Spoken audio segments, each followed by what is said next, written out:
আসসালামু আলাইকুম ওয়া রাহমাতুল্লাহি ওয়া বারাকাতুহু। একদিন এক দরিদ্র সাহাবী নবীজি সাল্লাল্লাহু আলাইহি সাল্লামের দরবারে এসে বিনয়ের সঙ্গে বললেন, ইয়া রাসূলুল্লাহ, আমার কাছে দান করার মতো কিছু নেই, কিন্তু আমি চাই আল্লাহর পথে কিছু দান করি।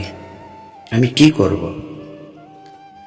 আমার নবীজি সাল্লাল্লাহু আলাইহি সাল্লাম স্নেহ ভরে মৃদু হেসে বললেন, প্রত্যেক সৎ কাজই সদকা।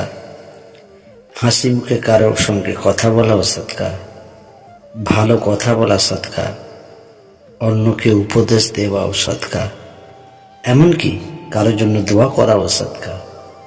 সাহাবীর মুখ আনন্দে উজ্জ্বল হয়ে উঠল।